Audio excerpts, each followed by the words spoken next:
So again, I'm pausing for a second because I'm trying to wrap my head around this decision to leave a brokerage firm because you wanted access to funds Yeah. that you Yeah. were interested in being able to use for your clients, Yeah. that you didn't know you were going to be able to bring over with Right. you, with Right. a family of 9, 7, 5, or 5 4 and and 1. 1. Yeah. Yeah. And uh, midway through your career, and at the same time you're still, I would imagine at this moment, still trying to prove yourself as a um, in this avenue that you've chosen, since it wasn't a CPA or, you know, attorney Yeah. journey that had Yeah. potentially been laid out for you. That seems like a lot, and again, a very bold move that it Reckless. makes me scared just to even think about it for you. But obviously it worked out. We're on this side of it. Yeah. But in the moment, like I don't know. I don't know. Carl, like I know. did I you just know. did you just leap? Yeah. I know. I mean, look, we did a little bit of like, if this happens, we're going to be fine, and here's the backup plan. And but they weren't really well thought out. It's interesting to have this conversation because I'm just thinking through like that's how I've lived my life, Yeah. and I Yeah. don't know if it's reckless. Playing in I don't traffic. know.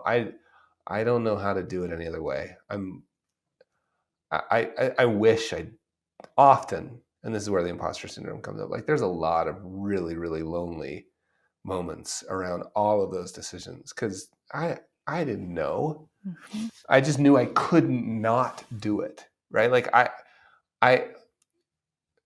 I started, one of my buddies talked me into thinking I should get my PhD here. Like it was like 5 years ago.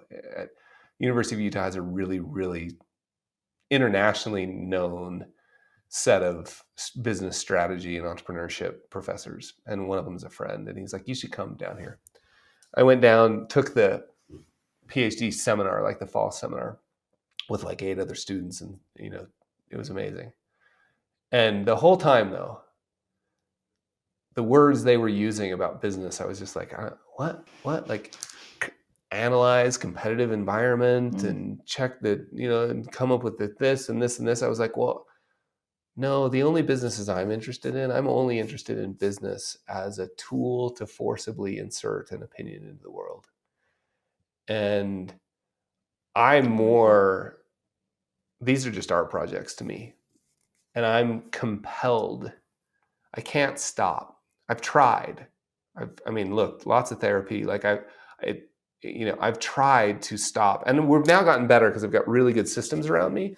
I basically created an environment that allows me to continue to do what I'm really, really good at. Because I'm not very good at very many things, but I'm really good at a few, and I can't exist in other structures, largely because of what you're pointing to. You're like, what, how, what, and I think that to me, one of the things I want to get out more to people is like, I know there are other people like me Mm-hmm. that just There feel are. like I'm a, I'm a, I'm not built for this world. I'm not like, what? How do you go to do that?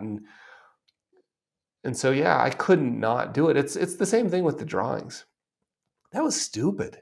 Like, come on, seriously, Sharpie and cardstock and finance.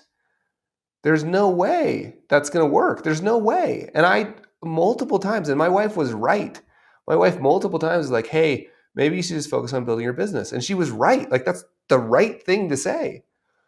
And I was like, yeah. I am. Okay. And I would just grit my teeth and go back to work and I'd build spreadsheets and I would do things and I'd wave my hands around and then I'd be like, I can't. And I would go and finally I got to the point where I was like, I'm not going to grit my teeth anymore.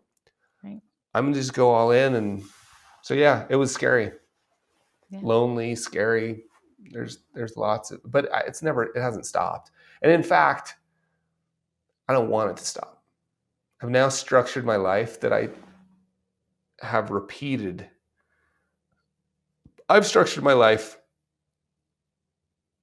to feed me those moments, right? And they're safe to fail, Mhm.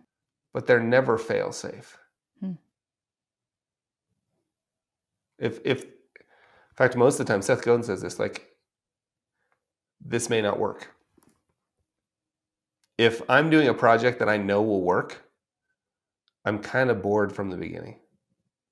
If I know it'll work. Now, I believe it will work or else I won't do it. But I don't know.